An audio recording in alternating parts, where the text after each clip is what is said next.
Hi everyone, welcome to my channel. ఈరోజు carrot halwa ఎలా చేయాలో చెప్తానండి. నేను దానికోసం ఫస్ట్ 1 kg వరకు క్యారెట్స్ తీసుకున్నాను. ఇది నార్త్ ఇండియన్ రెసిపీ అండి. ఎక్కువ నార్త్లో చేసుకుంటారు అండ్ వింటర్లో చేసుకుంటారండి ఈ రెసిపీ. ఎందుకంటే ఈ టైంలోనే మంచి ఫ్రెష్గా వస్తాయి క్యారెట్స్ అనేటివి. ఒకవేళ మీ దగ్గర రెడ్ క్యారెట్స్ ఉంటే దాంతో చేసుకోండి, బట్ మన సైడ్ మాత్రం ఇవే క్యారెట్స్ వస్తాయి. సో నేను మాత్రం దీంతోనే చేస్తున్నాను. టేస్ట్ మాత్రం తగ్గదండి, బట్ రెడ్ క్యారెట్స్ ఏంటంటే కొంచెం తీయగా ఉంటాయి అండ్ అవి బాగుంటాయండి క్యారెట్ హల్వాకి. బట్ ఇట్స్ ఓకే, ఇప్పుడు మన దగ్గర ఇవే ఉన్నాయి కాబట్టి దీంతోనే ఎలా చేసుకోవాలో చెప్తానండి. ఫస్ట్ దీని మీద స్కిన్ ఉంది కదా, అది మొత్తం పీల్ చేసి ఫస్ట్ క్లీన్ చేసుకుందాం దీన్ని. సో ఇలా చేసుకొని బాగా వాష్ చేసి పెట్టుకోండి. ఒకవేళ మీరు తురుముకొని చేసుకోవాలనుకుంటే చేసుకోవచ్చు అలా కూడా, బట్ ఈరోజు మాత్రం బాగా ఒక సింపుల్ మెథడ్ చెప్తున్నాను. ఎందుకంటే ఇప్పుడు అందరు జాబ్ చేసే వాళ్ళు ఉంటారు కదండి, ఎక్కువ టైం ఉండదు ఎవరి దగ్గర. సో ఇది ఎక్కువ టైం టేకింగ్ ప్రాసెస్ కాబట్టి నేను ఒక సింపుల్ వేలో చెప్తాను. ఇలా కట్ చేసి పెట్టుకొని దీన్ని మాత్రం ఇవన్నీ ఒక కుక్కర్లో వేసుకోండి. కుక్కర్లో వేసుకున్న తర్వాత దీంట్లో పాలు పోసుకోవాలండి. ఎక్కువ పై వరకు పోయొద్దు, ఎందుకంటే విజిల్ పెట్టినప్పుడు పాలు బయటకు వచ్చే ఛాన్సెస్ ఉంటుందండి. అందుకే ఎక్కువ నిండా పెట్టొద్దండి. సో 1 kg క్యారెట్స్కి 1 లీటర్ వరకు పాలు పడతాయి. మీరు పాలు ఎక్కువ పోసుకుంటే టేస్ట్ కూడా అంతే వస్తుందండి. సో పాలు మొత్తం పోసేసి మనం పెట్టేసుకుందామండి. ఒక 2 విజిల్స్ పెట్టుకుంటే చాలు, ఇవి మెత్తగా అయిపోతాయి.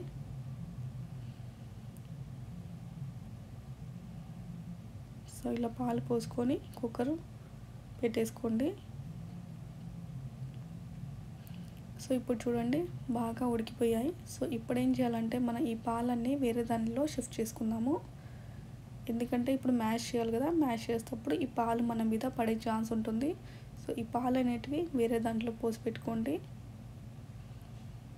సో నేను సపరేట్ చేశాను అండ్ ఇప్పుడు దీన్ని మ్యాష్ చేసుకుందాము. మీ దగ్గర పప్పు గుత్తుంటే దాంతో చేసుకోండి మ్యాష్, లేకపోతే ఏదైనా మ్యాషర్ ఉంటుంది కదా దాంతో అయినా మ్యాష్ చేసుకోండి. సో పప్పు గుత్తి అయితే అందరి ఇంట్లో ఉంటుంది కదండి, సో దీంతో చేసుకోవడం మనం సింపుల్ అండి.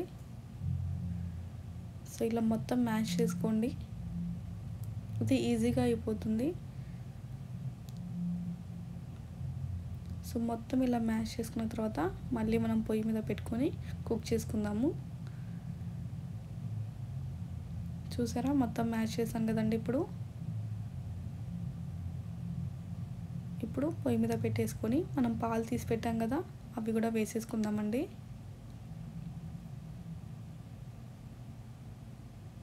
ఈ పాలు మొత్తం ఇంకిపోయే వరకు మనం బాగా ఉడకబెట్టుకుందాము. ఒక మీడియం ఫ్లేమ్లో పెట్టుకొని మీరు బాగా కుక్ చేసుకోండి.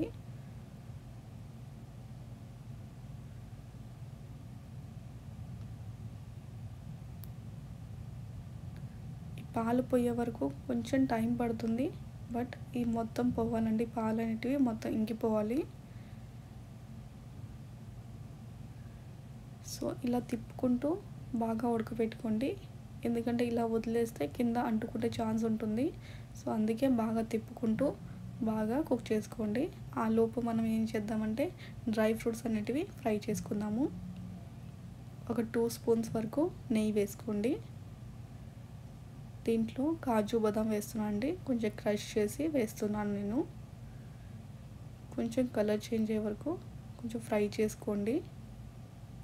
మీ దగ్గర కిష్మిష్ అలా ఉంటే అవి కూడా వేసుకోవచ్చు.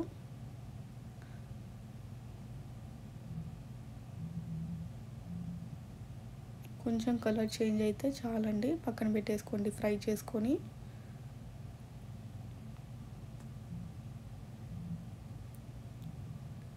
చూడండి ఇలా కలర్ చేంజ్ అయింది కదా.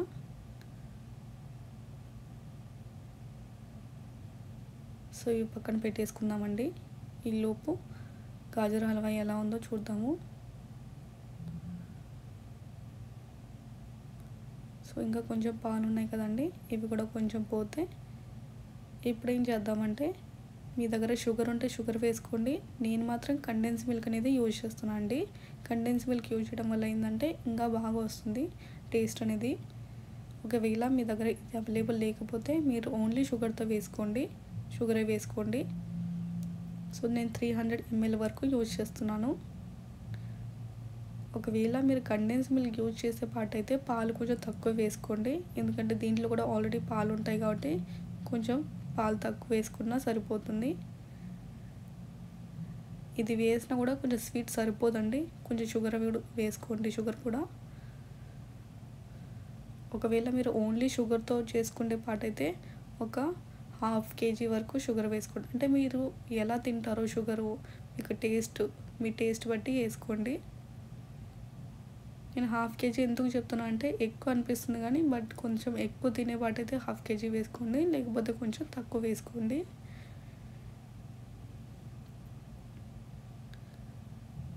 హాఫ్ కేజీ మరీ ఎక్కువ అనిపిస్తే మీరు కొంచెం తగ్గించేసుకోండి క్వాంటిటీ. బట్ 1 kg క్యారెట్స్కి 1 kg పాలు పడతాయి అండ్ 1/2 kg వరకు షుగర్ కూడా పడుతుందండి.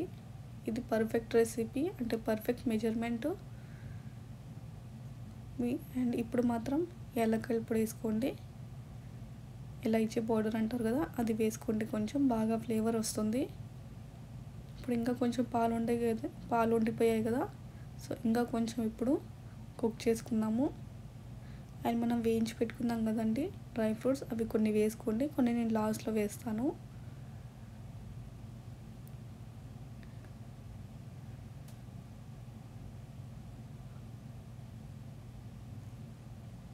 సో ఇవి వేసేసి ఇంకా బాగా కుక్ చేసేసుకోండి. ఇలా కూడా తినొచ్చండి, కీర్గా తినొచ్చు ఇలా కూడా. బట్ మా ఇంట్లో ఏంటంటే కొంచెం గట్టిగా పడితే ఇష్టపడతారు. ఒకవేళ మీరు ఇలా ఇష్టపడే పాటైతే ఇలా కూడా తినొచ్చు. నేను మాత్రం ఇంకా కొంతసేపు దీన్ని కుక్ చేస్తానండి, కొంచెం థిక్గా అవుతుంది, దగ్గర పడుతుందండి. సో ఈ హల్వా అనేది చాలా బాగుంటుంది, మీరు 3-4 days ఫ్రిడ్జ్లో పెట్టుకొని తింటే ఇంకా బాగుంటుందండి.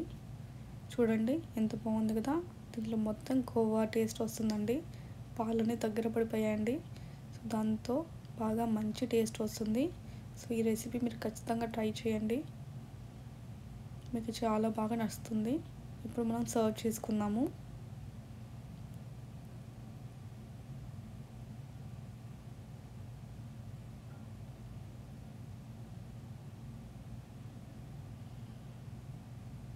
మీరు ఈ రెసిపీ ట్రై చేసి నాతో షేర్ చేసుకోండి మీకు ఎలా వచ్చిందో.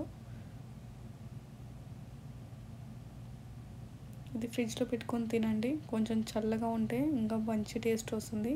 ఇంకా కొంచెం దగ్గర పడి కొంచెం గట్టిగా అవుతుంది. సో చూడండి ఎంత బాగుంది కదా. పైనుంచి డ్రై ఫ్రూట్స్ వేసుకొని సర్వ్ చేసుకోండి. Thank you for watching my channel.